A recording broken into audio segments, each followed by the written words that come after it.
Hi, kids. Okay.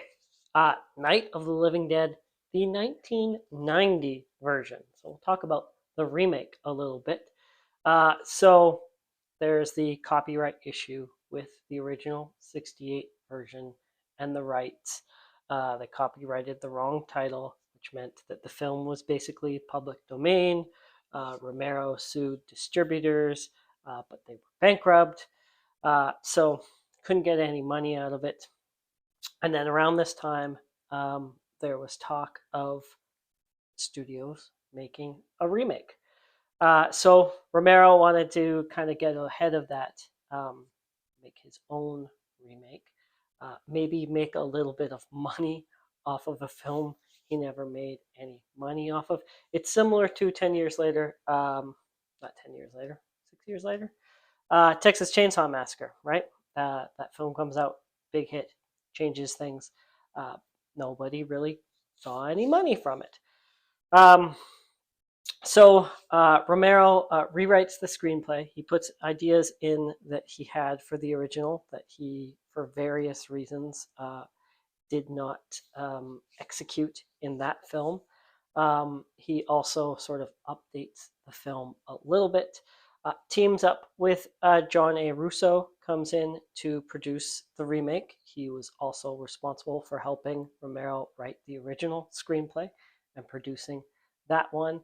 And also Russell Streiner, sorry, uh, he comes in as a producer as well.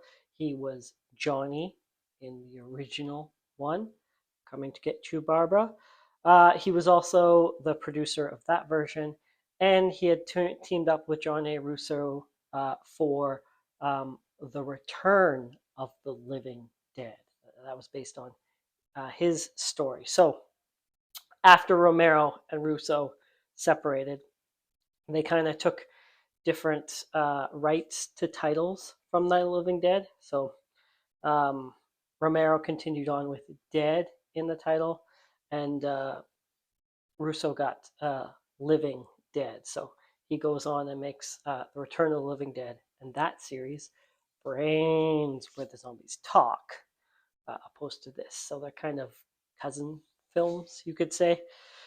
So George Romero once suggests Tom Savini, the special effects guru, to direct the film. Uh, and Savini's kind of keen to take part in some capacity because of Romero's Dead films. Night of the Living Dead was the only one that he didn't have a part of yet. And Savini had been a combat photographer in Vietnam. So part of his photography background, as well as his special effects background, is kind of key to the execution of the special effects, making them look so great because he knows how they're going to be shot. So he knows how to create an effect for film. So natural fit, he is the director for this, although Romero's not on set, which means studio executives are, and they become a challenge for Savini. He feels like he can't really execute things the way he wants to. This is his debut feature film. Speaking of debuts, we also have Tony Todd, Candyman himself. But this is pre-Candyman. This is Tony Todd's debut horror film. He's playing the Ben role, the updated Ben role. And then we have Patricia Tallman. She is very much the updated Barbara. Barbara role.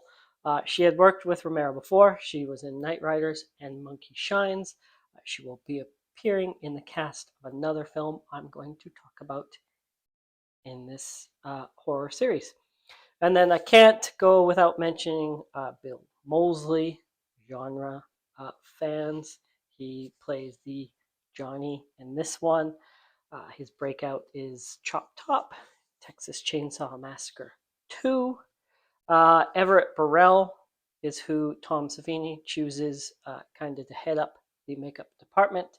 Burrell had worked with Savini on Day of the Dead and Monkey Shines.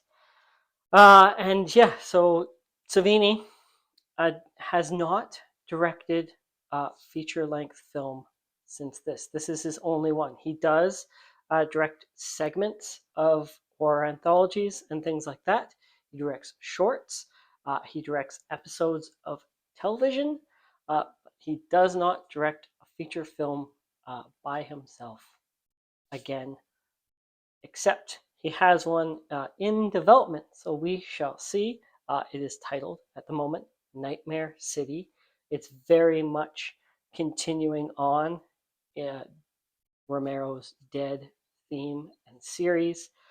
Judith O'Dea, the original Barbara, is reportedly part of the cast, as well as Diana Prince, who is Darcy the Mail Girl. So we'll see. Maybe Savini will get another directing film. Thank you for watching. Like, subscribe.